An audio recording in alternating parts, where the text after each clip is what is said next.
What's good? What's good? What's good in the hood? And welcome back to another episode of the Good in the Hood podcast. This week is a special week.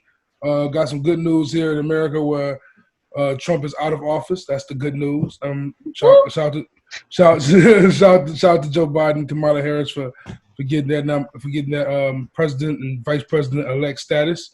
I'm joined this week by two special guests, two people whose opinions I value a lot. Interact with them both on social media, and Two people from the metric system as well. Some metric system people in here. You know what I'm saying? I got a queen from across the pond. Follow her on Twitter at real Will, as in Whitney, Will as in Williams. A pleasure to have you on here. We interact on Twitter every once in a while, and it's dope to get your opinion. And you're also a member of BKC. And you were invited to BKC by the other guests I have today. Someone, if you hear the podcast, you've heard me give this guy praise before. Matt Harris, Harris of the Two North Views podcast at M2H4. Dope brother from Canada. It's dope to have you guys here today, man. Oh man, it's appreciated. Lovely to be here, honestly. Definitely appreciated. And I definitely had to reach out to you guys like in the midst of like this election that happened. I wanted to get you guys' perspectives, being from you Whitney, where you're from again, Whitney? Just tell the people. London, UK. From London, and we got Harris over here from Toronto, and I'm interested because me and Harris have had conversations before in the past about the differences of our nations, and it's interesting because we're all part of this network BKC, and we can talk about how BKC works and like how there's all these different brands under one network. And the dopest part about it to me is that it can network people like us, three different nations in one screen right now. I want to kind of hear you guys, your perspectives on BKC and what you think about it. The best way you could say it, I guess. I think I first. Okay. Well, honestly, when Matthew I remember the day that he came to me and said, "Look, like, I'm part of this initiative and I think it'd be really cool if you could join it." Like, I was just having one of my usual Twitter rambles about like things that I'm passionate about. And that day he DM'd me and he was like, "Yo, like the things you're saying, like I really think your perspective would be appreciated in the group." So I was like, okay, cool. What's this group about?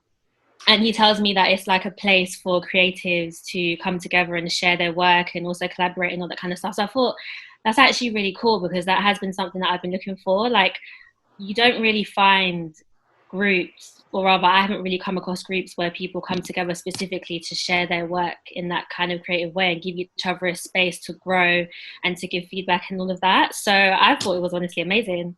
And I've been part of the group for a few months now and I still feel the same way. Like, I'm looking forward to getting even more, I guess, involved in everything that everyone's doing. Awesome. Yeah, and even just to add to that, like you said, Whitney, just one of your random Twitter but Twitter response sprees that you go on, and obviously, like we've been connected for a little while now, and it's having BKC in mind at all times when we're communicating with different people. So obviously, with Justin, being kind of at the beginning of BKC, as well as myself, Vic, everyone else that's a part of that. I wanted to make sure my eyes were open to say, okay, who are different people that I can connect with, different people that I feel would really gel well in this group. And, Whitney was one of those people that immediately came to mind, just seeing your activity on Twitter and seeing that, okay, maybe you don't even have a specific creative space yet, but I think you have the input, the know-how, and just the ideologies that a creative or an entrepreneur would have. And I said, okay, let's get you part of this collective. We don't quite know where this collective is going yet. And even in some ways, we still don't know to this day. But the staying power of BKC has been there. And it's always been sort of under the same premise. It's a space by creators. It's for creators. When we use the word creator, we are making it interchangeable with entrepreneur as well. We feel like those are very much the same type of people. And like you said, Whitney, it's a place to share your work. It's a place to support each other. It's a place to have different perspectives, Justin, as you said. this is going to be a conversation about American politics with people from 3 different nations, all with the common denominator of BKC. So, I'm happy to be a part of BKC, the collective. I'm happy that the staying power is there. I'm happy that we continue to have different names on here where we can make collaborative video efforts like this happen. And I know this is, of course, more good in the hood material, but as we continue to produce BKC material, it's really just a matter of that full push forward. So I'm happy to be a part of it. I really am. Sure. And with that being said, like you said, us being from 3 different nations, me, I'm Chicago, you're Toronto, Whitney in London. And with that being said, like we are also in different, I guess, positions as far as we are as entrepreneurs and creators. To Matt's point, like Matt, when I first got into BKC, was already knocking on 100 episodes for his podcast. He's a big influence for me to start my podcast. I'm approaching 38. It's my 38th episode, right? And here Whitney is. You're about to launch a podcast that I think me and Harris are both can agree. We look forward to see what happens. We love your opinion, so I'm anxious to see where you go with your podcast, the Seasoned Woman podcast. So I'm gonna start with you, Whitney, like with your brand and what you're trying to push. Just talk about it a little bit. So it's funny because I actually started out, and to be fair, it's not that I'm dropping it now, but I started out wanting to create a YouTube channel to kind of put forward the brand that is me. Like I wanted it to be more than just focusing on one particular thing and more kind of finding different ways to put myself across as a brand. And basically what the Seasoned Woman is about, and it's interesting you say that, Matthew, actually inspired you to create a podcast, because I feel like he did with me as well. So I kind of saw him and I was like, oh, do you know what, actually what he's doing is quite cool, and he's really giving him the space to talk and really get his opinions out, where I felt YouTube didn't really do that. So I thought, okay, cool, let me launch this thing and let me kind of put myself out there in a way that allows people to engage with my opinions in a very kind of meaningful way. And that's what the Seasoned Woman is about. It's going to be talking about pretty much everything that comes to my mind. And for people that know me, that's a lot of talking about psychology, sociology, politics, like we're going to do today. Not so much the kind of shady side of politics, but more the kind of people aspect of it. And basically just discussing things that people experience on a day-to-day. And I want that to become the brand that kind of maintains in the long run. So yeah. Awesome. That's awesome. I can't wait to the presents. I can't wait to premiere it. Can't wait to tune into it. And Matt, going to you, like we both, I guess, are people who inspired by you. Influencer. You know what I'm saying? Which is crazy, man. The influence is strong up there, man.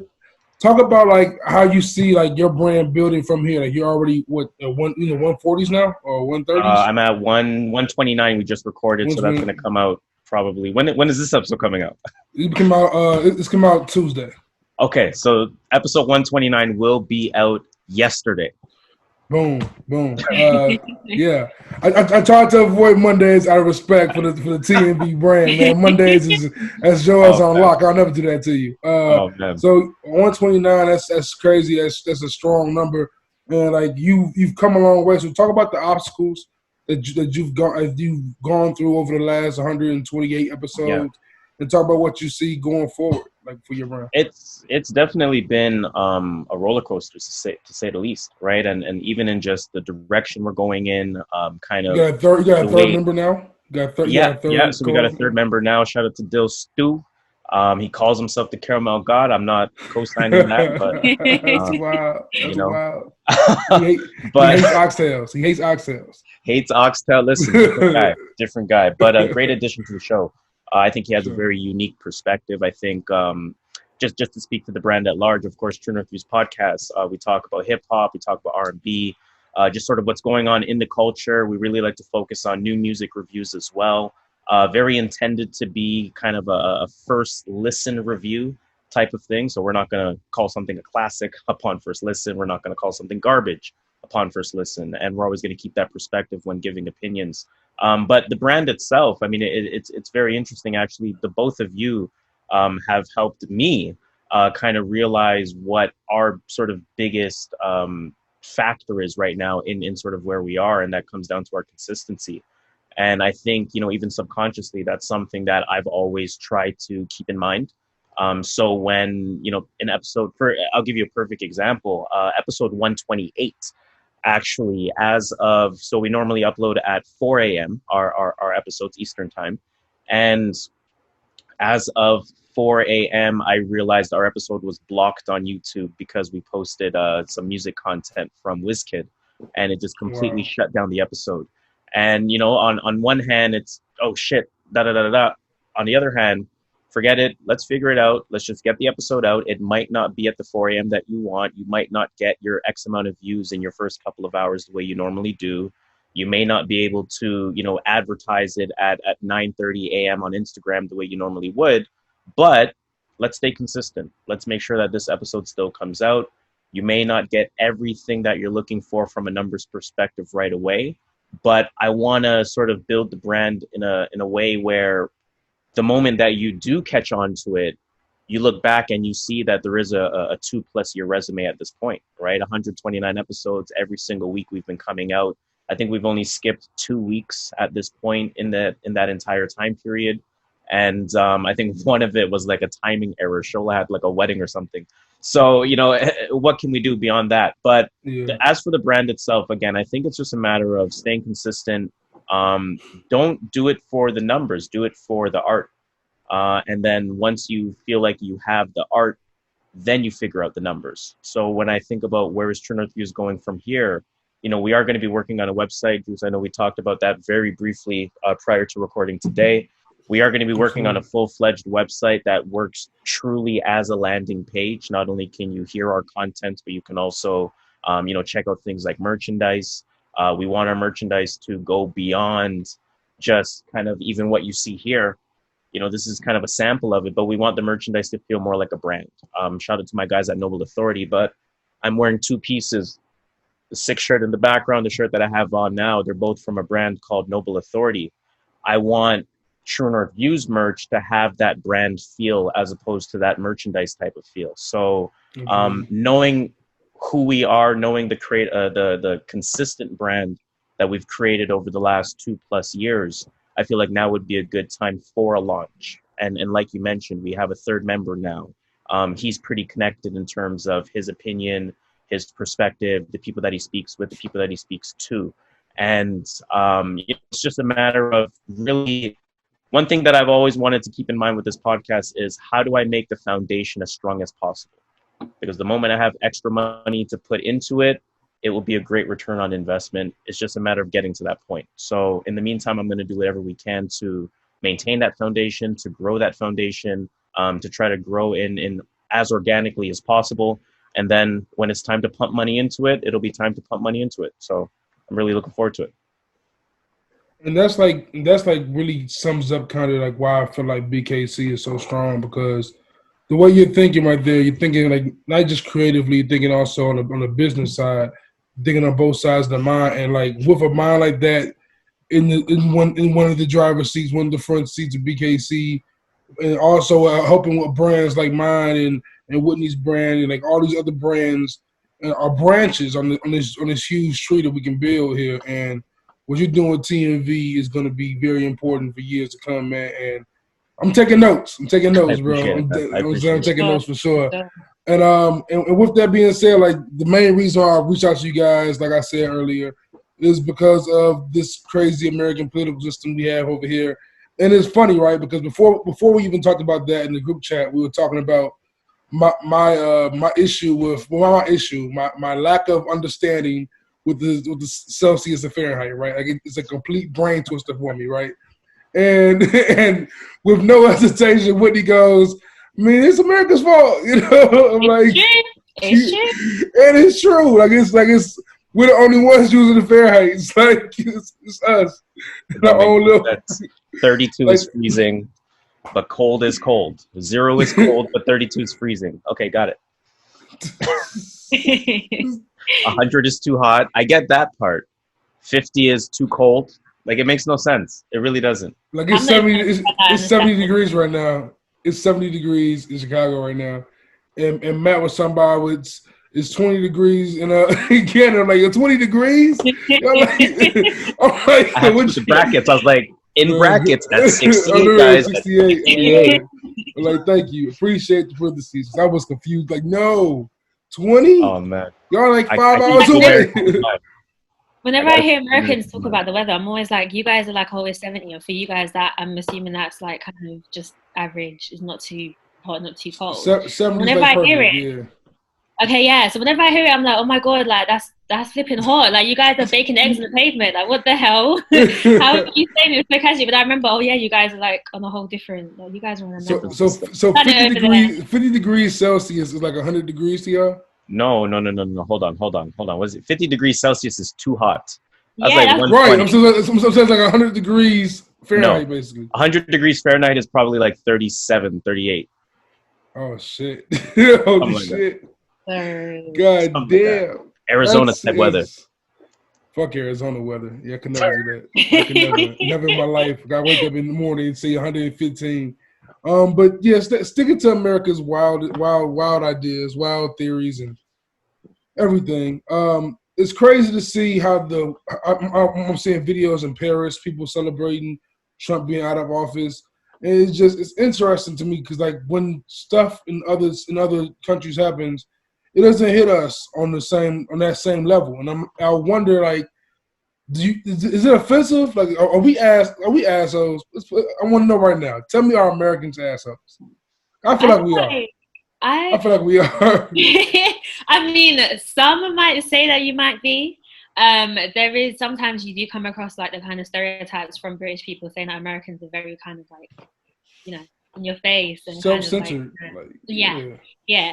But I just feel like it's all I've kind of known from when I was a kid. Like, you watch the TV, you go on the internet, everywhere you go is always things from America. So for me, it's like that has always been the norm. Like, I don't really know anything else. It's only when I've traveled to other countries and I'm like, oh my god, wait, they can show like TV shows and all this stuff from other places apart from America. That's crazy.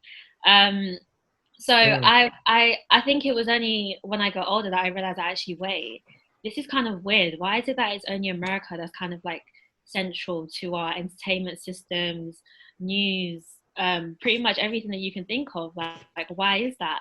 And to be honest, I still don't really have an answer. I'm not sure. Matthew, what about you? I feel like it has to do economically. I feel like everything comes down to the economics of the country. I mean, I feel like the United States has been at the economic forefront since the modern economic era. And with that being said, you know, what do they produce? They produce, or what do they draw? They draw attention. That's why the president's seat is referred to as, you know, the leader of the free world. And from an entertainment standpoint, I feel like they spend the most.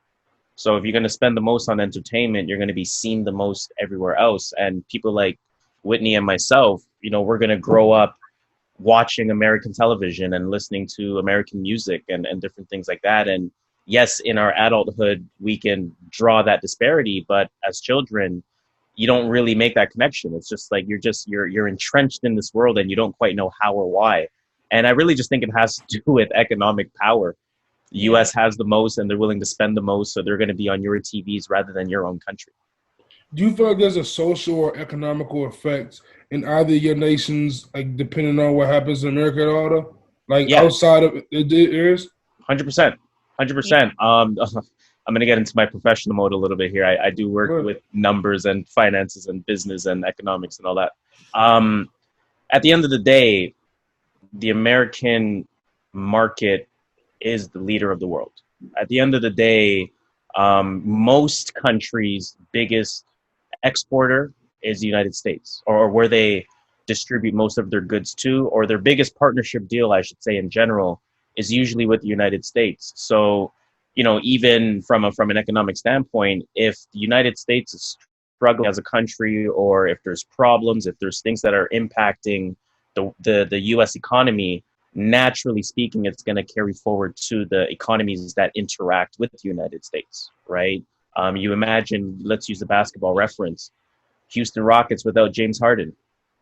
That's the rest of the world, right? So, yeah, they can still hit shots. They can still, you know, get their points, do what they have to do. But at the end of the day, James Harden is that important to the team.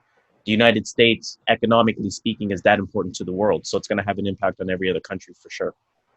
And I So think to speak to like the social and creative perspective as well. Like I know just from my experience, a lot of people always complain here in the UK that one, we're too small to have as much of a audience here for a lot of creative projects, and two, that we just don't have the power, like the economic power behind that we need to basically boost anything that we want to do. So you find a lot of like British artists, like LMA, for example. She was here for years before she went over to America. People didn't really pay any attention to her here. As soon as she went to America, look at her now. Like it's a lot of people have that complaint that whilst they're here, we don't really get our flowers. And as soon as we go to America, people take us more seriously. They have more money to put behind us. They have the resources and they have the network. So I think that's another perspective to add. Damn, that's crazy. That's like that's. No, I was gonna say I think sheer population size has a lot to do with that as well. Yeah. And maybe I don't know, Whitney, if you would agree with this. The UK has a music scene, and it has a music scene where people are, in local terms, successful. They do their views on YouTube. You know, they have, thousands, hundreds of thousands, or tens of thousands of listens on Spotify. But it's to that LMA example. You know, until you cross the border, until you are, recognized in LA and New York, you're not really given your flowers. You're not really taken seriously. Yeah. And that is like, that's amazing. Like we're here now, so might as well embrace the music side of things.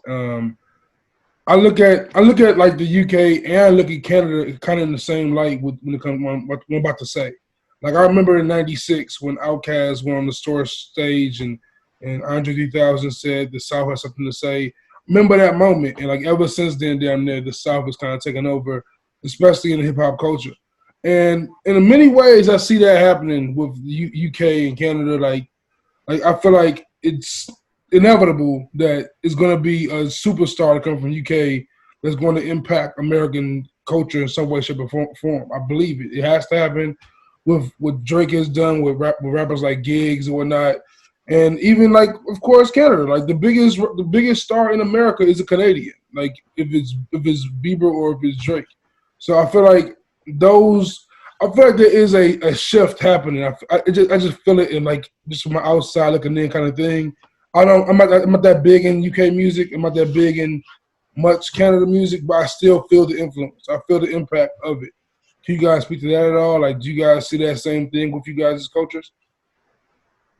I mean, to some degree, yes. But I think in some ways, that music consumption in general is just becoming a lot more borderless in that sense. There really isn't the New York sound, the LA sound, the UK sound, the Toronto sound. They somewhat have a sound, but they actually don't in a lot of ways as well. Like I could argue Toronto music sounds similar to Chicago music in some ways. You know what I mean? So, I think what we're seeing in terms of more representation from these respective other places, I think it just kind of speaks to that borderless aspect of music.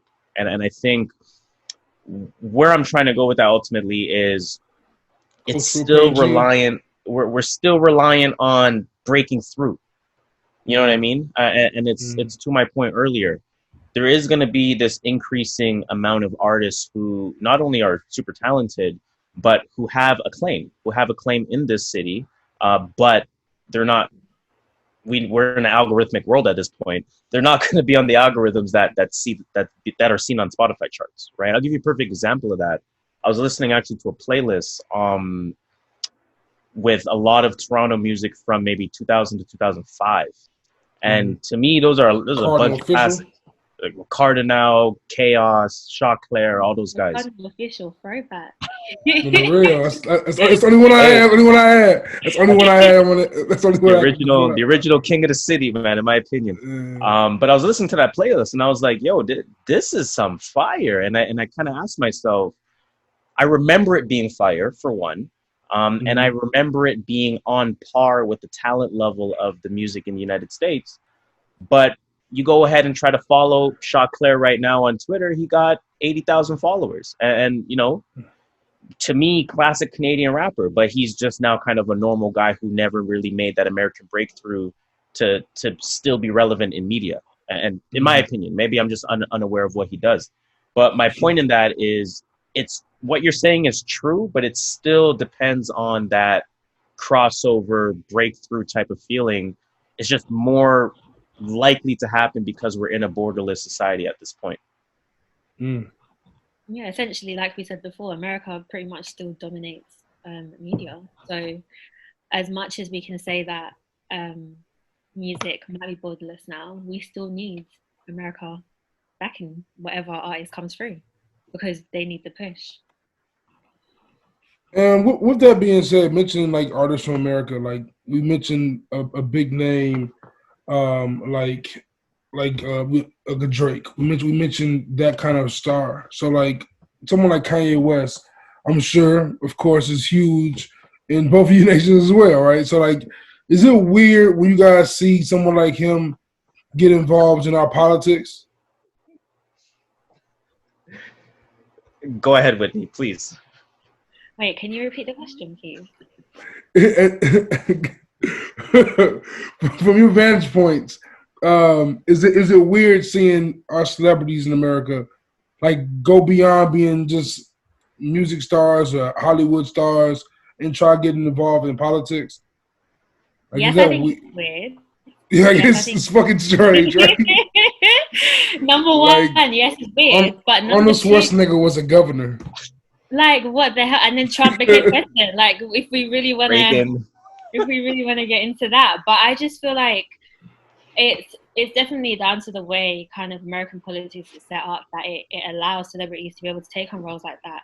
But also, if we're talking about celebrities getting involved in politics in terms of support as well, which is something that I've really noticed people kind of getting riled up about, I have a lot of reservations about it, but I also I see why they're doing it now, because you have this kind of era where if you don't say anything on social media, or if you're not seen being active, if you're not seen kind of taking a political stance, people will literally hound you until you deactivate your account to get you to say something, because they feel like you have to have a voice and you have to say something because your kind of like celebrity status means that your voice apparently holds more weight. But then we've actually seen in this election, and before, to be fair, that it's not every celebrity that should be speaking, quite frankly. And it's not every celebrity that we need to be speaking up and representing us. Sometimes we kind of need to just let the people who have been, I don't want to say more trained or more qualified, because I understand that they're more educated on lives, but exactly, like, I just feel like it has to get to a point where we have to set those boundaries, so we don't get instances where we see someone and we idolize someone, like, I don't know, Lil Wayne, for example, who we think is supposed to be the spokesman for all black people. that hurt my feelings. I ain't gonna lie to you. I cried a little bit. I cried a little bit. I ain't gonna lie to you. Like, that broke my heart, man. That broke my heart. Been like but that. That's the thing. That's the thing, though, because we put them on a pedestal. So then, when things like this happen, we're disappointed. But it's like, we don't know them. They're celebrities. We only know them through their music and through what we think we know of them. So when they come out and do this stuff, we're like, oh, actually, maybe it was a mistake for us to ask you to say anything. Yeah, it was a mistake, a big one. There's this weird like romanticization between politics, celebrity, sports, and entertainment, where we feel like throw them all in the same bucket. We're going to treat them all the same. We're going to value them all the same. And to me, it just doesn't make any sense at all, right? It's like, how do we get to that point where Lil Wayne's opinion even holds any weight? It shouldn't. It doesn't. Lil Wayne has been like this. He's made statements before. He says, what do you mean Black Lives Matter? My life matters. That's all I care about. He's already said these things. So crazy. How and why, when he says something or says what he says, we still have this reaction where, oh, time to cancel him now. And how about we just don't hold him on that pedestal where his statement means anything? This is where I disagree a little bit there, right? Because like with Lil Wayne, Like with Kanye West, I agree. Like putting Kanye West on a pedestal is crazy. But for me, with Wayne, what got me with Wayne was he says ignorant shit all the time. That's like, I get that. To stand next to that man and take a picture with the cardigan and the turtleneck, Hey, that's not even who I think Wayne is. Like, what are you he's a millionaire. doing? Like, what is this You don't think outfit? he's But then people somebody think that wants Kanye to was like say? that to a point also. But yeah, but Kanye's always giving me the understand that he's selfish. Like I understood he's selfish. He wants a tax break, whatever. Like Wayne, like to make that tweet, like everything about that, it was just so. It was them like spitting in your fan base's face. Like thought you knew me, didn't you? Ha! like what? Like what just happened? Like hold on, this is worse than saying that Black Lives Matter stuff. He looked like he was high out of his mind when he said that shit. Like, all right, this dude is literally off his shit. To make that tweet and go up to the White House looking like he looked like a straight house nigga in that picture. I couldn't believe. I was like, what is Hey, this? I wasn't surprised. I wasn't impacted. I That didn't was like think any Samuel differently of Jackson and him. Django. It was like I don't know, man. It's unsurprising. It's unsurprising. I think you know how in America they say, or people who are progressive about voting and this and that, they say, hey, focus on your local elections. I think maybe the local elections is the only part of the American political system left that doesn't feel entertainment based. You know, and I seen you tweeting about this, Whitney, so I'm going to joke on you for a moment. You said, listen, can we get this election over with? Right? Like, Please. it's done. The count has been done. Biden is the elect. Yet, if you go on every single channel right now, it's still 24/7 election coverage. And I brought up an interesting point, just kind of in my own circles of conversations. I think I mentioned it maybe to both of you, if not just Justin. Um, to me, America at the end of the day is a business. It'll always be a business. Their greatest export is entertainment.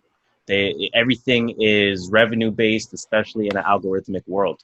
How do we know that this Olympic-like event that appears once every 4 years? How do we know the going rate on commercials? Like Calm is on every CNN commercial right now, the Calm app. How do we know the going rates for those commercials weren't Super Bowl prices? So you have Super Bowl pricing of commercials for 15 days straight, or do you have an election that we can vote online that gets resolved in 38 minutes?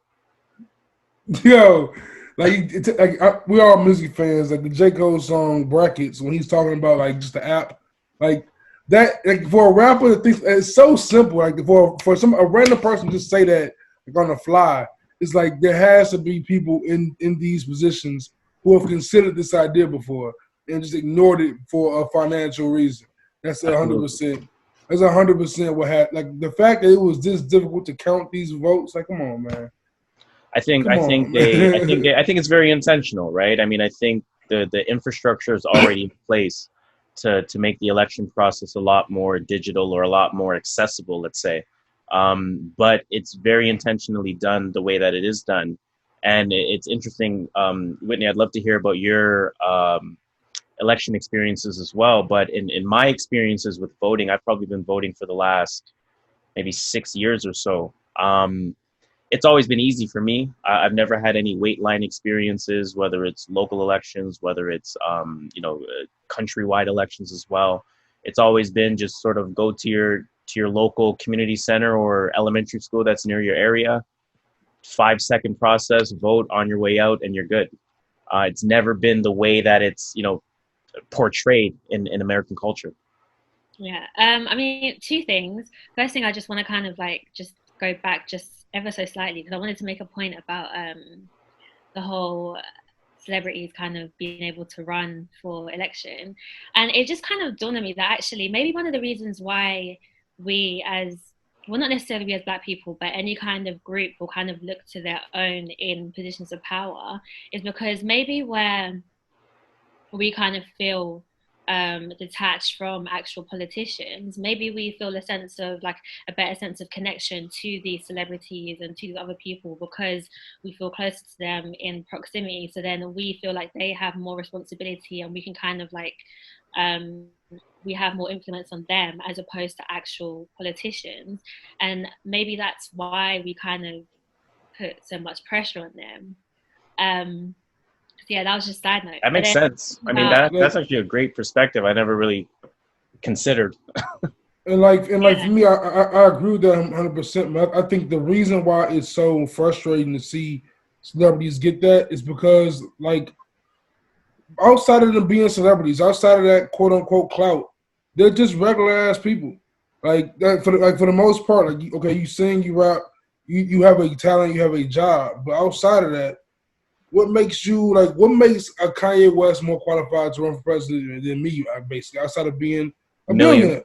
You know what I'm saying? Just like having money and having like outside of that is like it's the only thing that really separates it. And that's the kind of part that's frustrating. But on the flip side, like going to Whitney's point, like with black leadership in the past with Martin Luther King or Malcolm X, if this was 2020, they would be celebrities. I think. I think they would just by nature they would become celebrities of some way, shape, or form. Or they wouldn't be respected. Exactly. It might be Dr. Umar. You know what I'm saying? Or D-Ray or some shit. Like, never know. And I guess that's why everyone, I guess you could, if you want to get kind of spiritual here, you can say that sometimes things have their times and they were right for that time in terms of what people need to be inspired. Sure.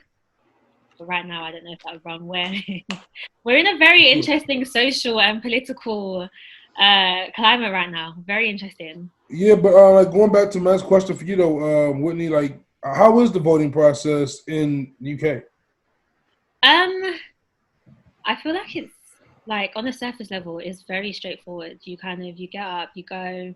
Well, actually, prior to that, a few weeks before, they'll send you your ballot paper to check whether your details are fine, and then you go on the day. You go to your like primary school halls and churches and that kind of stuff, and you sign in the paper with a pencil, and then you go about your day, and that's pretty much it. That's it. Like until 3 a.m, where they're doing the live count, and yeah, you find out who's going to be the next like leader of the.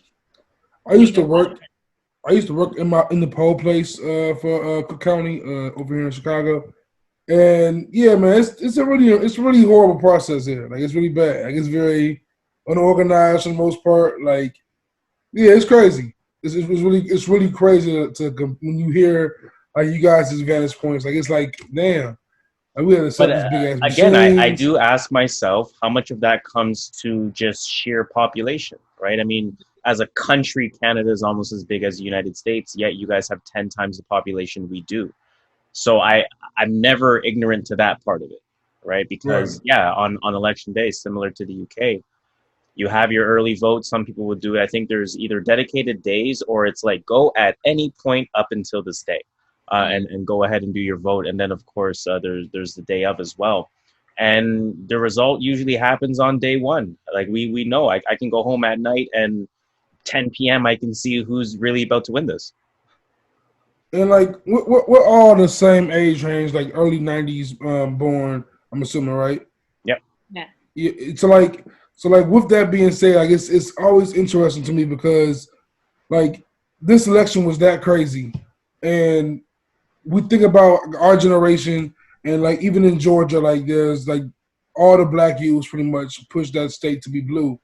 And when I hear that, I think about that, I'm amazed because when you look on Twitter, like at least my timeline on Twitter, Facebook, whatever, it's pretty much like-minded for the most part. So like it's crazy that it's still 70 million people like in this country who want to see someone like Trump in office.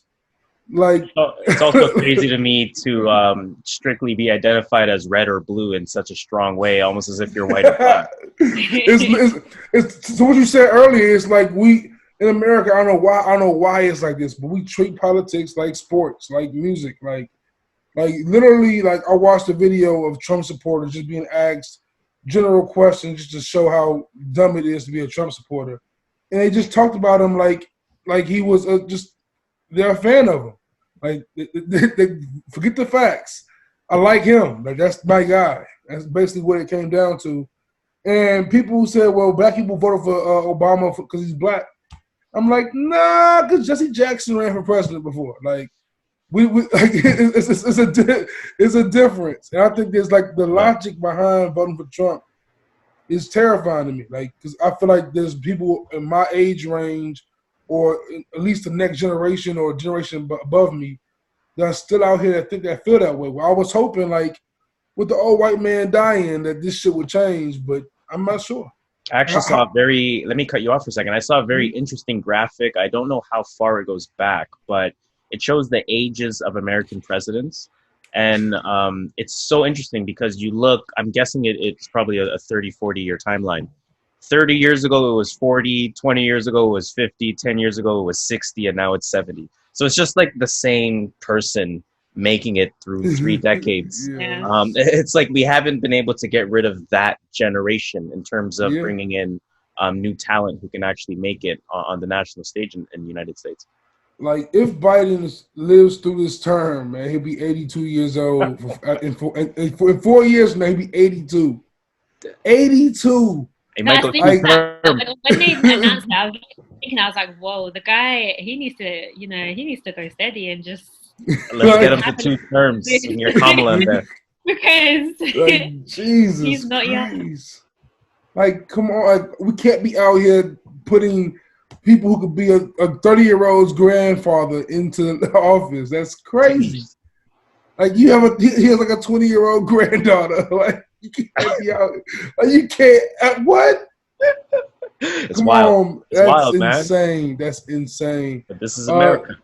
Like I'm interested in hearing about you guys' political system more. Also, like because like in the UK, you guys have, of course, Queen Elizabeth, who's she does up there. She let me tell you now, Queen Elizabeth is for show. She is for the tourists. Okay, she right. is not. I always want to know that. That has to be the case. She is for the tourists. That is like obviously I studied politics back in school, so we went through a lot of like how the powers go in the UK, and she supposedly does have powers. But because of convention and because of bureaucracy, she is rarely ever, not that she's not allowed to, but she'll rarely ever kind of use those powers because there is this unwritten convention that the Queen should let Parliament do whatever they want to do because they are elected representatives and she isn't. So even if something was to happen and the Queen is like, no, and the whole royal family is like, no, that doesn't really matter. Like they pretty much have no say. It's Parliament that run things essentially. What is the royal family then? I'm lost now. Everything just broke up in my head. Like, I just fell into like Wonderland just now. It got confused. I thought the Queen had everything all this time. I'm amazed. No, at one point, like obviously years ago, they had more power. Like the royal family did have more power, but as kind of time has gone on, and we have deferred power to elected representatives, they can't really do much anymore because then it goes against the idea of democracy. So there's no kind of situation where you can say, okay, the Queen can rule, or any of the royal family can decide on anything for us when we haven't elected them to be there. So as far as I'm concerned, they are there for 2 reasons: to bring in foreign attraction, bring in money. That's pretty much it. and to kind of uphold the traditional conventions that the older people like, and just kind of present for the Tories. So they're I want to say Tories, but I feel like it's all like all of the older generation in general, because you have even like the Labour supporters, which is you guys, well, America's version of Democrats, who always go on about Princess Diana and how much they loved her and how they were so upset when she passed and stuff like that. And why'd you describe it that way? She was more I think she was more liberal. So I think it's just everyone who's older that has this kind of like romanticization of the royal family and how it upholds tradition and the values and history, the history of the UK specifically. So it might be the equivalent to church. So the royal family is like you guys as celebrities. Literally, that is it. Like that is literally it. That's amazing. Okay. No, not that they're relevant to a lot of younger people, but they are for some people, clearly, because they're still there. So. Oh shit, they're like your Kanye Wests. Okay. Oh come on, man.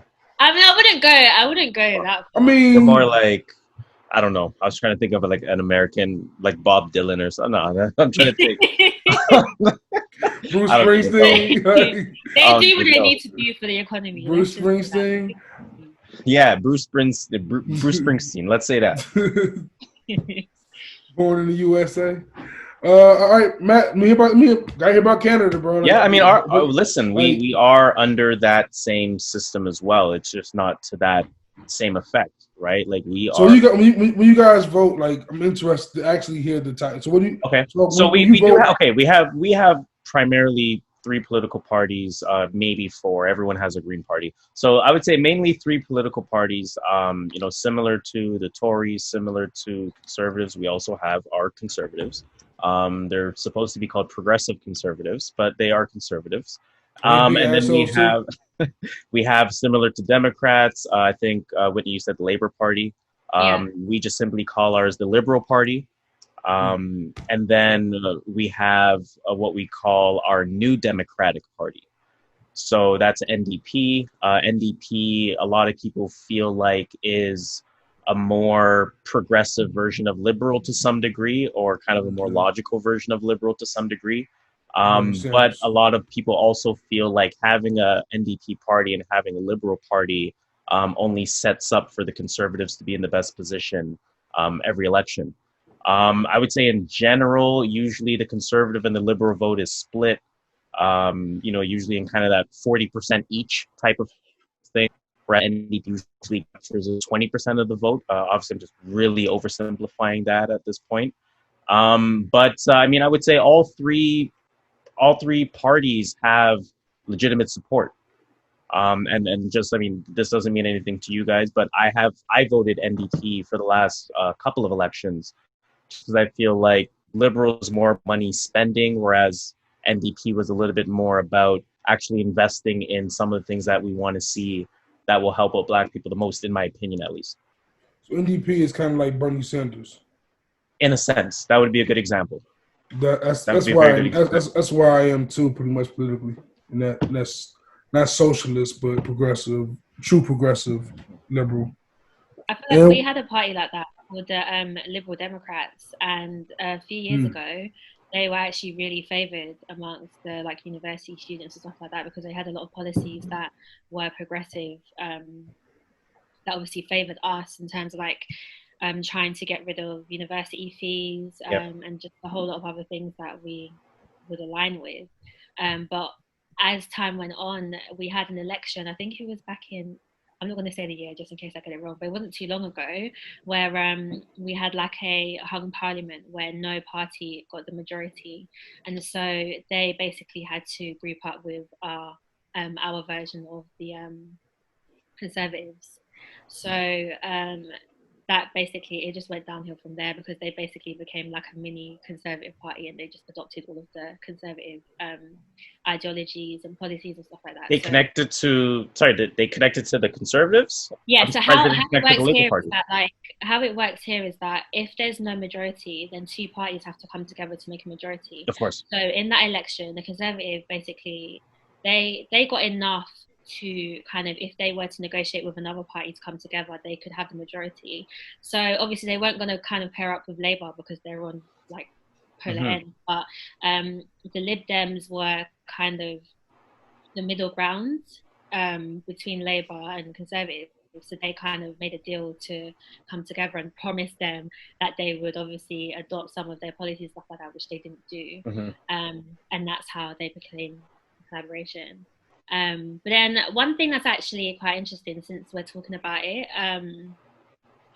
as time went on, we had some new parties come out. One specifically was I can't remember what they're called, but basically the Brexit party. Yeah. And mm, Nigel Farage, the leader of it, he I think is a very passionate Trump supporter, and he's very yes, to say the right least. wing.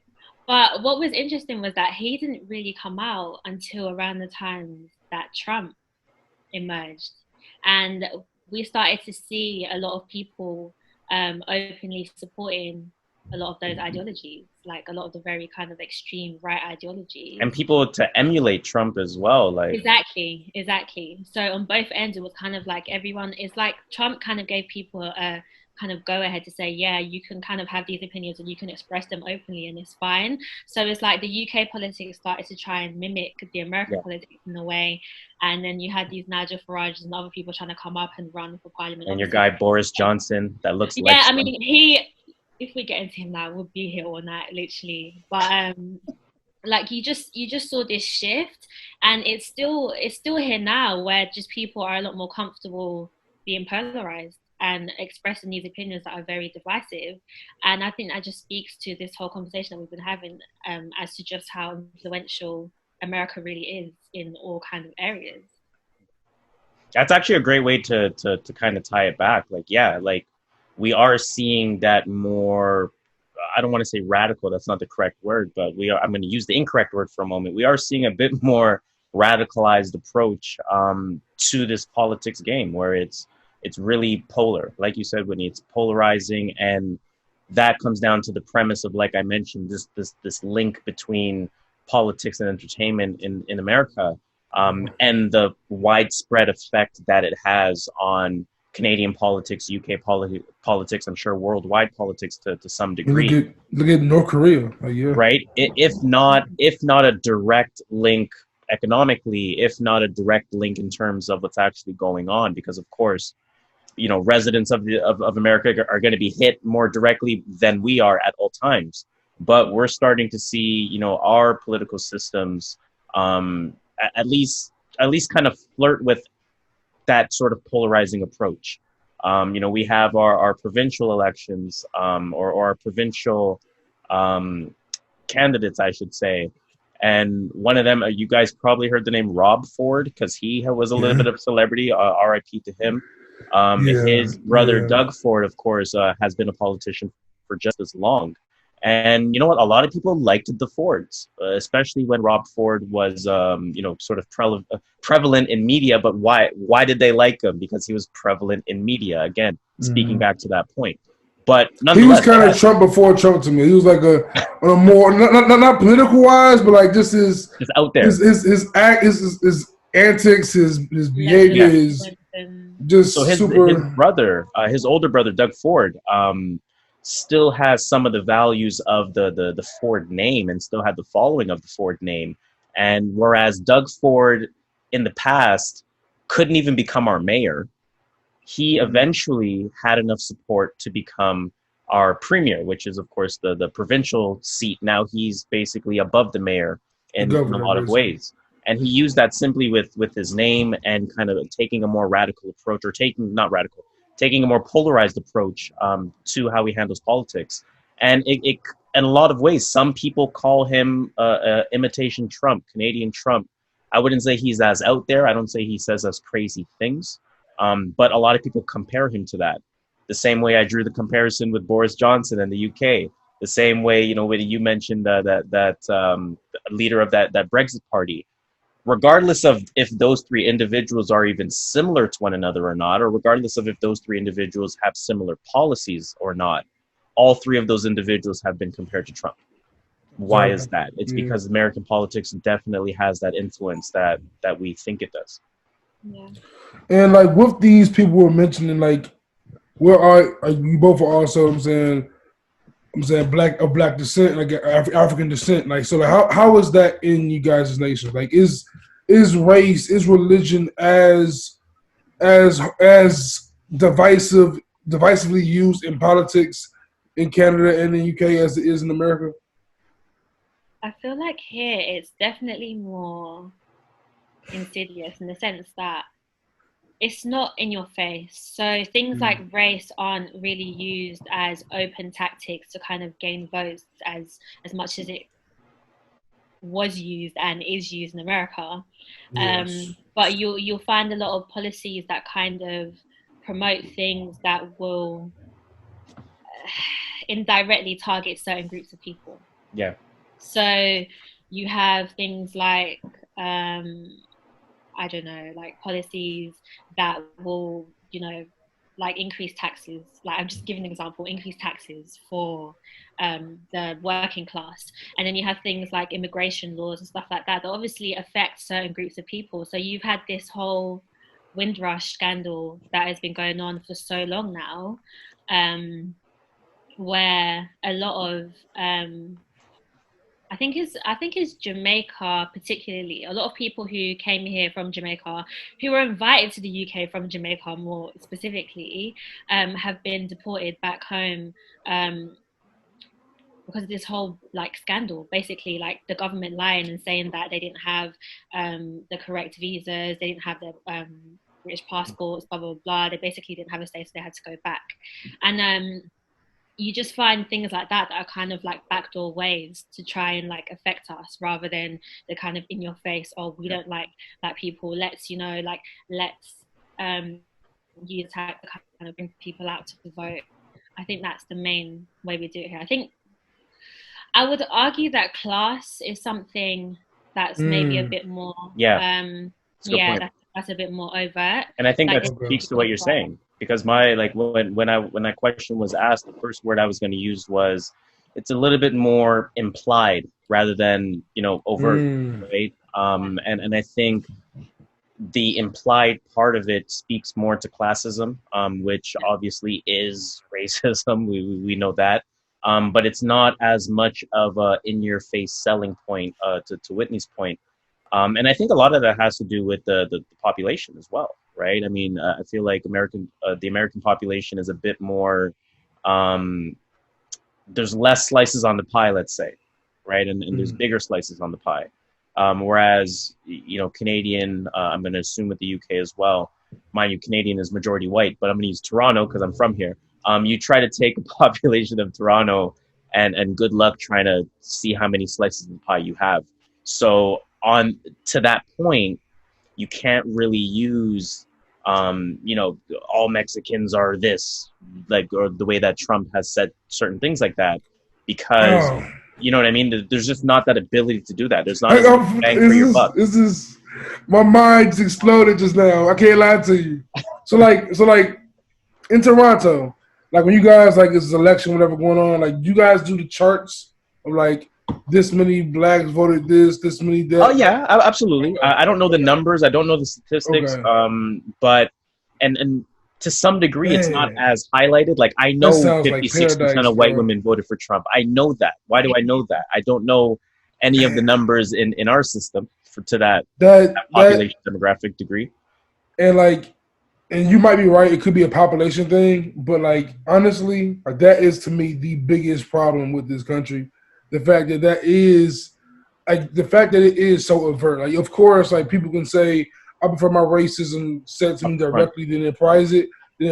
But realistically, like it being shown, like put in front of you so much, like you become numb to it to the point where it's just a part of the culture now. Like, that's what it's become. Like the fact that it is so overt, that is now just a part of the culture. Like racism, how can you get rid of something that's now ingrained into everyday existence? Like you can't get rid of it now. Like, so I guess let me ask you this: with how overt it's been for the last 4 years, how do you feel about the next 4 years? I don't think it change. I don't think that changes. I feel like it's been. I think racism has always been very overt in America. I think Trump is just the first president in our lifetime that's been so ridiculous with it. Like he's just disrespectful with his overtness. Like racism has always been, even with when Obama was in office, there was still strong. Trayvon Martin got killed when that was going on. Like racism has always been in America. Like it's overt as hell. And even with a black president in office, Zimmerman walks. You know what I'm saying? Like that kind of stuff still happens. So it's amazing to see that America is this center of attention, like with entertainment, and we can't fix like this little problem right here. Like it seems so minute because like when I hear like you two like are black people, like you come to America, you guys are, you know what I'm saying, black people, like you just black people. There's no, they don't care if you're from Canada, they don't care if you're in UK, they're gonna treat you like me. You know what I'm saying? The police are gonna treat you guys. It's crazy because if it's not the case if I feel like it's not the case I went to Canada, I don't feel like I'll be worried about the police pulling me over as much as I would be here. Is that I mean, wrong? I don't know. I don't know. yeah, I was gonna say it's still important to note. I mean, it's not to say it doesn't exist, right? It's just Right. not as overt as the president has been, the Okay. former president, I should say. But Thank you. that being said, I mean, it's still, it, wow, it sounds better saying it like that. It's still very much out there, right? It's still very much out there. Like you have the classic example, you hear sirens and you look up, right, as you're driving. I'll listen to songs with sirens in it and I'll still look in my rearview mirror knowing that the siren is coming up in the song. And every single time that happens, I say to myself, "Oh my God! Like look at that mini heart attack that we have to face." Even though I know it's coming up in the song, and I told Yeah, myself it's all the coming time. up in the song, don't react, and you still react for a half a second. It's crazy. very much there. It's very much there, right? So let's not. And I'm Yeah, not saying you're saying this. I'm not saying no, you're saying this, but yeah, for sure, just for the Yeah, listeners, yeah, for sure. just for your audience, I want to make sure that they understand that, and I'm sure Whitney will speak to the same thing. It Yeah, like I was very gonna much say. exists. Go ahead, Whitney. No, yeah, I was I'm gonna say sure like racism exists. Yeah, I'm sure. Yeah, I'm just saying there's not on a scale of like the president. Like it's not on the scale of like I feel like my president is going to down talk my people. That's what I Yeah, mean. I feel like I mean, for us, obviously being prime ministers, and maybe this is where Whitney and I would disagree, but I feel like our prime minister will speak to classism more than he or she will ever speak to racism. see, I don't know because before we could say Mm. that, but then we have Boris Johnson, who before he became the prime minister was a was writing for a newspaper, and he famously wrote a lot of very or like openly racist things, especially like, even about Obama. So people were even tweeting when he tweeted congratulating Joe Biden. People were tweeting like, "Oh, this is so sway," because we remember when you were literally talking crap about Obama and basically using every opportunity you could to like just talk rubbish essentially. So I think right now where we're at is that we have become more open with it, which isn't a good thing. But then on the flip side, I still think it's very much a problem because I want to argue that in America, yes, it may be more overt and yes, it's in your face, but you have more like evidence, if you get what I mean, in the sense that in America you can record people being openly racist, and although it may not always lead to justice, you have this evidence. Whereas maybe in Canada too, in the UK, because it's so covert and because it's kind of like tied up in microaggressions and things that you can't really pinpoint, it's so difficult to convince people that this is what's happening, Yeah, and so much easier to gaslight and say, actually, no, yeah, this is not what it is. Actually, that's just how our policies are. That's just how our systems are. So it's like I can't even get you to see what's happening. Well, maybe you like you know what's happening, but Right. we can't even get to a point where we can bring it out in the open to then take it further and to try and contest it. So how yeah. do we even get to a point of solving anything when we don't even acknowledge it? And that's the particular problem we have here in the UK. Everything is, oh yeah, but it's not openly racist. Like, hmm And no. that's it's so important that you mentioned that, because of course here in Canada we hide behind the image of we're the nice guy because of who is south of us. But it's Mm. exact to that point. It's more covert. It's more um, microaggression. I love that part of it. I think that's the perfect way to say it. Yeah, it was And great. we don't have as many instances as bringing that to the forefront. Now, thankfully, I'll use an example of Toronto, and I mentioned this on episode 129 of the True North Views podcast. There's actually been like a pilot project that was recently announced in part of the city here, where I don't know to what widespread effect, but we had a few wellness check calls where police have been brought in, and the person who was asked to receive the checkup has resulted in dying. So yeah, so there actually has been a pilot that has been announced where it's going to be an indigenous group of sort of experts that respond to those calls now, as opposed to police arriving for those calls. So, you know, there is some form of action being done, but to that point, and to Whitney's point, I should say, it's very hard to bring these things to the forefront. It's very hard to put the attention on it, put the light on it, because similar to as they would in the UK and Canada, they'll say, no, this is just the way it is. We're the nice guy, remember? And it's, no, you're not. You're just not Trump. Exactly. And you know what's so funny? I feel like that's the way we put it. Our kind of the way they kind of try to silence us over here, some of the way they try to do it is like they do stupid stuff like, okay, so we will, like all the private companies will come out and be like, okay, so we're changing our like Uncle Ben's rice from Uncle Ben's to just like, I don't know, Uncle's rice, or just to something stupid like, oh, just rice, or like we're going to paint all of our post boxes black for Black History Month, or like we're going to, I don't know, like find one token Black person and put them on prime time one evening in the middle of a charity show to show that we support you guys. And it's like, okay, cool, but how about you guys actually look at the policies that are affecting us and actually listen to the things we're saying? How about you listen to us talking about stop and searches and why Black people are disproportionately stopped more than white people and more than any other race for that fact? No, you're going to paint post boxes black for Black History Month. That is commemorative stuff that has no meaning to it, literally, other than fluff, other than a photo op. Literally. Wow. Yes, that's deep as hell.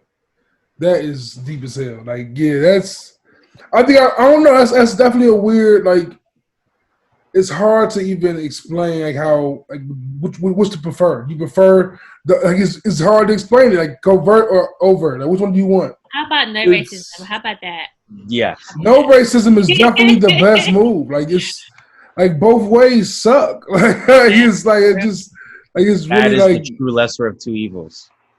Facts, and that's like why I really hated it when that happened when Trump became president. Like, you guys cannot really be looking at me in the face and tell me the lesser of the two evils. You don't do this to me. I know Hillary is trash. I know Biden is trash. That guy is different. Like, that's a different level of trash that I don't need. That was a horrible 4 years. Like, it's like I'm not sure if you guys got it the way we got it, but seeing his face on TV every day, all day, for 4 years straight was the most nauseating shit ever. Like, you can't watch ESPN while this guy being on TV. It's crazy. Well, he said several times he'll leave the country if he loses. So, I mean, he gonna get a podcast.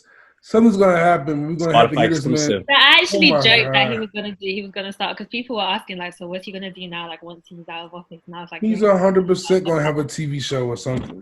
There's no way he's not going to do something. It's just no way. Because he still has so much support. Like, he literally has millions of people. 70 million people. 70 million. So, exactly. That's crazy. Damn. 70 back from Spotify. That's for sure. And what gets me the most, and like Matt, we associate with Audrey, I'm saying, from What a Crime to Be Alive podcast on BKC. And even with her experience, I'm often baffled because being in Chicago, I don't see many Trump supporters. When I see a Trump bumper sticker or a Trump flag, I'm damn near like ready to fight. Like, where you guys coming from? Like, what? Get away from me. Like, why are you here? So, like, her being in Kentucky, like in the South, like, she sees it and deals with it on a much more regular basis. So that's why, for me, like, it's so baffling to know there are 70 million people walking the same continent that I'm walking that agree with this guy. Like, that's crazy. The bigger problem is that 70 million people that identify so strong to the party that it doesn't matter who's leading the party. But see, like, going back to your point about sports, I feel like there's more people who jumped onto the Trump train because it's Trump. That may not have been Republican before that. They might have just literally just said, this guy, like, people who believe, oh, he's a good businessman, running like a business. Like, okay, running like a business, but he's not a good businessman. Mm-hmm. Like, what is the proof of him being good at like, it's just fanboy shit, man. It's crazy. I can't believe this man won off of just having a fan base. I mean, hey, entertainment. That's crazy.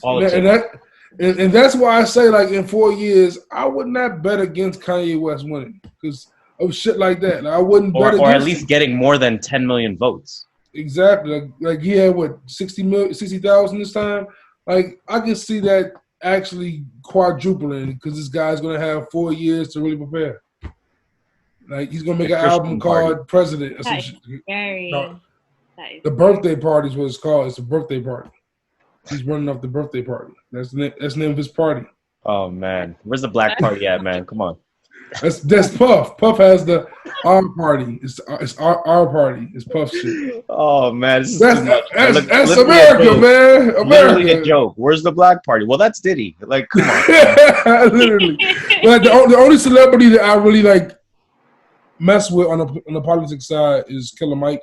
And my son. Like, I don't mess with him either. Like some shit is just people do too much at certain points. I'm like, it's hard. One, if you're gonna run for office or do some political shit for real, like my son, I respect because he knows what he's talking about. Like, I know what you're talking about. Like everyone, we all are 3 brands in the making, and I never want to silence anybody. But like, if you're gonna make a stance and decide to speak your voice on certain topics, or actually want to become a political figure on this topic, like be educated about it. Like give people a reason to believe you beyond just wanting to listen to you speak. Like that's an added point to that. Like you have to actually know what you're doing beyond just saying words and saying, "Hey, I'm Kanye West. I can turn Adidas shoes." I'm saying I can make Crocs fashionable. Like okay, I made cool. Gap go up by 5 million.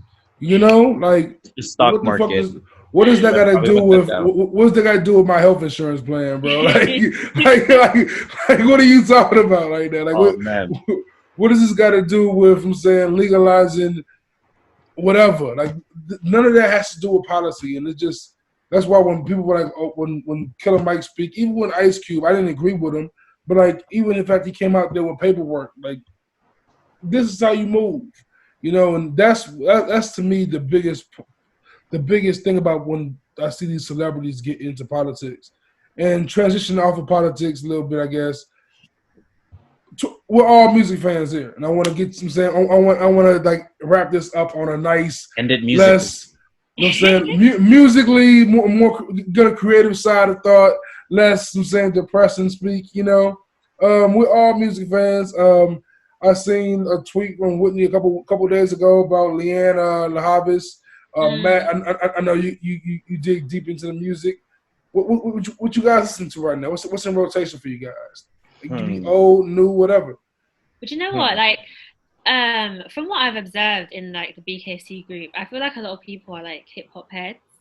I may be wrong, but I feel like I'm not that at all. Like I'm definitely more in my R&B and soul bag. So any kind of like conversation, we need that. Will be a lot of that kind of conversation. Nothing wrong with that at all. I love the R&B and soul. You know, I think Harris put me on some great R&B and soul. Like just, you know, saying we all over the place for the most part.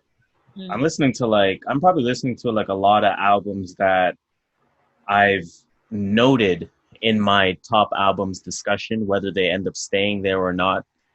That's probably where I've spent the most of my time over the last maybe 3 weeks or so.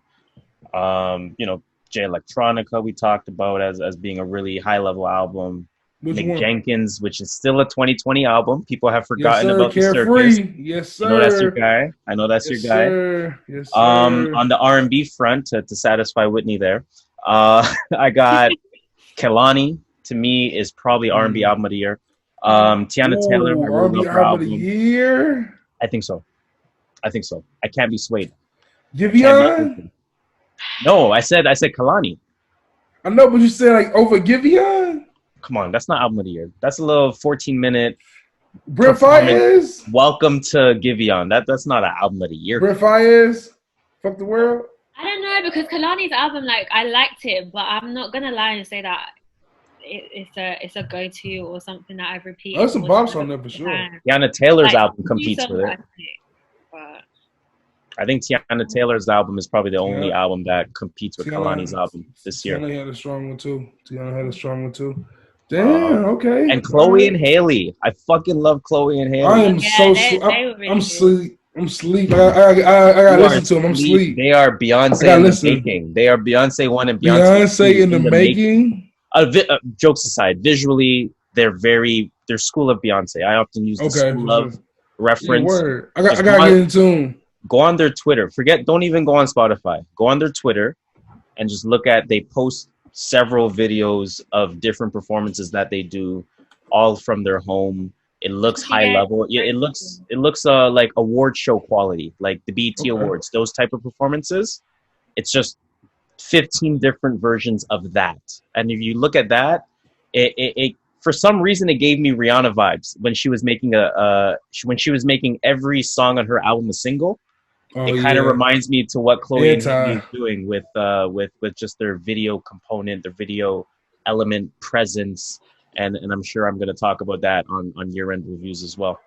I miss Rihanna. I was just about to say, can we talk about her for a second? Because I feel like there's just been this hole in my heart that has just been waiting for her to come back Man. for so long. It's But I don't been know, 4 years now, 5 years. yeah. I'm still bumping Auntie. I love that On the album. real, that was like 5 years ago. One that's crazy. Literally. 2016. So I don't know, 40, maybe yeah. she's just so in her other bag now. Like maybe music is kind of like Of She getting too course. much. She getting What? too much money, boy. Fenty? She in like 8 different bags. She's no, like, literally. Fenty's on a different level right now. I ain't gonna make no music when I got Fenty. Come on, what we doing? what? But it's Every like day is a so much vacay. fans, like, come on. But I wouldn't be Come surprised on. if it's done. I wouldn't be surprised if it's done, and it would have came out in 2020 had there been no pandemic. Yeah. That's what I Yeah. think. I think she's literally like Busta Rhymes almost. I think literally just sitting on an album until she wants to release it, and that'll probably be at this point summer 2021, or 2022 for all we 22. know. Yeah. For real. For real. So what we listening to right now, Whitney? What's like one of your favorite albums or favorite artists right Just so now? weird because I feel like whenever I get asked this question, my mind always goes blank. Like I never know how to answer this. But I have a list of people I've been listening to. So here goes. Okay. All right. There Okay. you go. Preparation. So I feel that. number one, Marie Dahlstrom. Don't know So who that is. she is. I'm gonna bring you guys in on some like UK artists right now. Let's do it. Love so it. you guys can listen to afterwards. But Marie Dahlstrom, she is. I think she's like R&B, soul, jazz. Like that's kind of her bag. Like all of the artists I mentioned are probably going to be in that area thing. But she is super sick artist. Her vocals are amazing. I actually went to go watch her before lockdown in March, and she has released like some new music. Both she has some solo stuff and she has some group workout that she's released this year. Go listen to her, she's amazing. I love her so much. Who would you compare her to? Who would you compare her to? Oh, I feel like it's difficult because I want to say that sometimes UK soul has a unique sound, and I don't really feel like I've found American artists for me that kind of level, which is why I like them so much. But I guess if I had to put her in a group, I would maybe. I don't know. It's No difficult. problem. No Maybe problem. I'll check her out. I'll check her out. yeah, but then as well What's as her name? Marie. sorry, What's her name again? Dahlstrom. Marie Dahlstrom. So Marie Dahlstrom. Okay. Dahlstrom. Okay. Yeah, I wanna get an idea here. she's not bad. And I've got two more that I've really been kind of like into this year. So I've got Alpha Mist. If you're kind of into more like instrumental type music, he does that, but he also has some older music that's like very kind of UK rap, jazz, fusion. He's super sick, like so talented.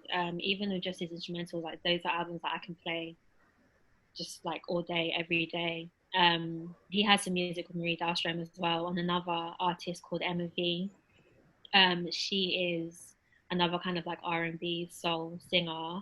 Those three for me are like the Trinity. Like they're the three people that I've kind of been listening to a lot this year. Um, yeah, I just thought that's cool. Alpha Mist, his I think he had an album out just this summer just gone, maybe just after summer. So he has some recent stuff. Emma V, I think she has had a couple of singles out. she had an album out actually in February, maybe January, February. So yeah, those are 3 things to check out, and that's kind of my bag. Okay. Okay, I feel you. I feel you. I'm not bad. For me, I listen to a lot of Spillage Village album. I've been rotation the whole year pretty much for the last couple months. Spillage Village, it's pretty much JID, Earth Gang, Mariba, Black, all of them are the collective from Atlanta. It's a dope album. Who else is I'm listening to? I'm listening to Nas, King's Disease, still in rotation. Busta Rhymes is still getting a little play. T.I. getting a little play still. On the R&B side, the West Coast rapper, singer Blast, BLXST. He's super dope. He's kind of like on some Brent Fayez kind of vibe a little bit. Oh yeah, Wait, what's his name? BLXST, Blast. Okay, I'll check that. Yeah, he's pretty dope. He's pretty dope. Nice little 8-song EP. It's very, very strong. Yeah, man, a lot of dope music out here. I'm definitely going to try to twist Harris's arm. I'm saying, let me get on that end of the year wrap up with him. Do something with him end of the year wise. Definitely got to happen. Definitely got to collab with Whitney again. Anxious to see the YouTube channel blossom. I'm saying, Yeah. Got my notes there. 2020 best albums. Okay, all right, ready to go. All right, so J-Elect is the written testimony you going with, or is it the other one, the Act 2? None of them I'm saying is album of the year. I'm just saying. I'm saying which album of those you listen to the most right now from J-Elect? The new one. I really like that new one. But in terms of my album of the year discussions, it's Written Testimony for sure. Okay. I just like the old new one, I should say. Yeah, the Act 2 because it's just so unproduced in terms of it's not clean. Yeah. I like it. Yeah. I like it that way. I love when music isn't overly polished and it's overly like.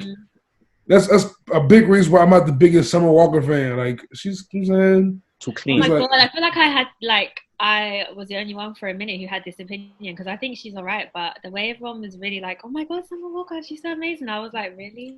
It's you can tell her engineer is very incredible. I heard another argument that SZA's overrated. No, I agree with that too. I agree. For real? You like SZA? Not to say don't like. I've heard discussions that she's overrated. I get overrated, okay? Because we have to overrated. I can see that. No, everyone has their bag, so she has her bag. But the I think she might be a little over because it's only 2 albums. Only one's really. Yeah, but then I guess it's quality as well. Like if you want to look at that too. But I feel like people have been trying to put her into categories that she shouldn't be in, and that's why these whole conversations have been overrated. Maybe I'll come into it. But for what the area that because I feel like I kind of put her in the kind of like Summer Walker, Kalani, like that kind of area. I feel like she does well in that group, just not. Not to the. I think it's some kind of TDE effect on her to put her maybe higher than she is. And not to say I think or feel that way. I'm just, again, the messenger. Don't shoot the messenger. No, I can't have a podcast talk about music and not have one of these hot take ass questions. So with that being said, like Solange or SZA, who's better? Solange, definitely. No question at all. 100%. Because I feel like SZA's first album, I forgot what it's called right now, but I feel like that's better. Solange has 2 albums better than anything SZA has put out. So you like that Solange's second album better than me? You're biased. I feel like Matthew's biased. He's gonna say Solange because Harris loves that second album. I love it. When I Get Home, When I Get Home. You love When I Get Home way more than me. When I Get Home is a classic. It is the cool to Food and Liquor to me. It's like a watered down version of Blonde to me. It is. It was written to Illmatic to me. It was. That's a big statement. You said it's the cool to Food and Liquors? Oh man, no. Seat at the Table is better. Let me not do that. I'm lying, man. Seat at the Table is better. Oh, When I Get Home is a fucking classic. I don't care when I Get Home is a good album, but I prefer if I had to pick between that or SZA's first album, I might go with SZA's first album. I'm not mad at that. I might have to agree with you that because I feel like A Seat at the Table for me was the album. Like I still have that on rotation now. Yeah, that's an amazing album. Her It's second album, amazing. I don't know. I didn't feel like it was as great of a follow up. It was Okay, more vibes, less music. okay. Yeah, yeah. Scissor or Frank Ocean? Frank Ocean. Yeah, by default, in a lot of ways, been around a lot longer, got a lot bigger. Can't really compare them either. Do you think that like SZA has lost anticipation for her next album? No, Like, not no, at all. I think she has the fan base for it. I think she has the following, and I think she has, like you saw with her track, that hit different. Her hit different was like, Hit oh my Different god, is a we're finally vibe. getting sister. That's a bop. That is. I It's a wish good Ty song. Dolla Sign could give me songs like that more often, man. Ty Dolla It's a good Sign. song. I had the same thing to say about Ty Dolla Sign. Like, and I like the album too. I like Ty Dolla Sign's album, but it was just like it's like kind of like the T.I. album to me a little bit. Also, it's like it's a good album. You know what I'm saying, but I feel like I heard this music before. Yeah, You know, it's kind of like this music doesn't sound like new. It sounds like new of the same, which Mm-hmm. is which some people like, some people don't. exactly, you know. Can't But be mad at it. it's not always the most. It doesn't always grab you. Not bad, not bad at all. But I'm not gonna go back to it as much as I would because I've heard it before. Basically, it doesn't. You know what I'm saying nothing doesn't have a craving added to it. But thank you guys for being guests on episode 38 of Good and Hood podcast, man. Definitely a pleasure to have you guys. Definitely a pleasure to consider you guys peers in this media creative landscape in BKC. Yeah, man. Please tell everyone where they can find you and where they can support and follow you. Well, for me, it's Real Wit Will. Real WHITWILL on. I've tried to put it on all my socials now. So yeah, hit me up. Like, let's talk. You know what I'm saying? Love it.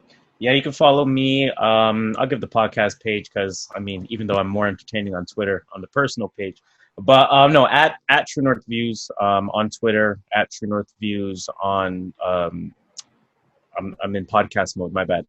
Twitter, Instagram, and YouTube at True North Views on all three platforms. So again, you know, a podcast, we've been around 2+ years at this point. We are fully visual on YouTube, so check us out there. Our audio is everywhere: Spotify, Google Podcasts, Apple Podcasts, anywhere other than SoundCloud. Anywhere that you listen to podcasts, we will be on there. And if you want to hit me up personally, at M2H4, which is just my initials and my favorite number intertwined.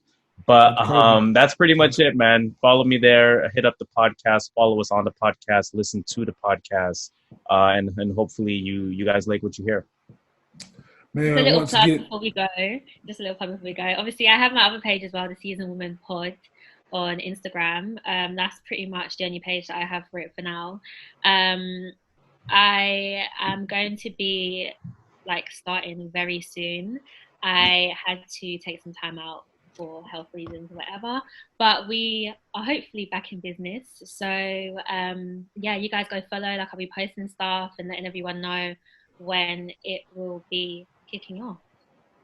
are you aiming to kick off before the year is over? Yeah, definitely. Awesome, awesome. And as always, you guys can follow the podcast, Good in the Hood Pod on Instagram, Good in All Hoods on Twitter. Follow me on Twitter at JuiceJVP, on Instagram at Juice in the Hood. Send emails to goodinallhoods@gmail.com for any inquiries, or as you said, just want to collab or just give feedback. Always welcome to contact us there. And once again, thanks to these two, man, big parts of the Blank Kanvas Creatives Network, which you can follow on Instagram and Twitter at BKC Network, man. Blowing the brand and growing the network at the same time is very important, very crucial, so we can help others grow as well, man. Thank you guys very much for being a part of this. The Bears are down by 10 in the third quarter, so I'm in deep depression. But it's all good because I had this great conversation here. I saw you progressively going through it. Oh my God, they haven't even scored yet, bro. It's crazy. The green in the glasses. They haven't even scored, bro. It's crazy. Yeah, Chicago sports worse than American politics. Chicago sports is worse than American politics. I swear to God. That's let's go. I like it. But hey, man, thank you for having us. Of course, it's very much appreciated. This was a lot of fun. Yeah, Man, definitely. for Amazing. for sure. Amazing. Definitely want to collab Thank with you guys in the near future. Till next time. We For out. sure. Till next time. Peace.